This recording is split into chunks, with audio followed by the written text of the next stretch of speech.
Издателство Потайниче представя фантастичния роман «Да заловиш Бог» от Иван Иванов.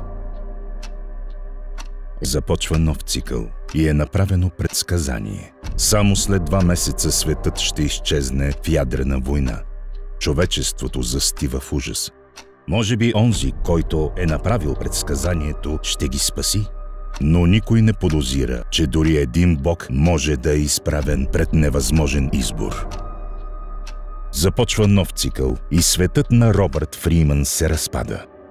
Ужасяващ инцидент отнема живота на любимата му Кери, а самият него променя в нещо отвъд човешките разбирания. Свръхсъщество, способно да манипулира времето и пространството. Същински Бог сред хората.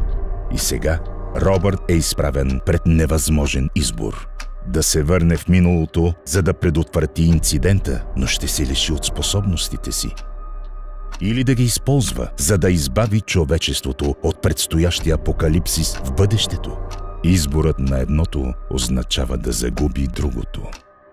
Започва нов цикъл и един войник е изпратен да залови Бог. Започва нов цикъл и от земните недра се появява неизвестно същество. Започва нов цикъл и ядрена война унищожава всичкия живот и на света. Започва нов цикъл и всичко се повтаря. Инцидентът, изборът, войната.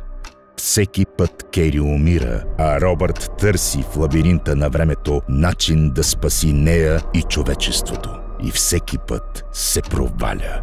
Внезапно, в поредицата от напълно еднакви повторения на Вселената се появява пукнатина.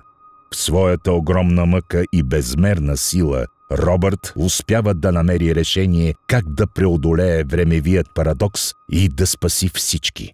Решение толкова лесно, но и така жестоко. Започва последният цикъл.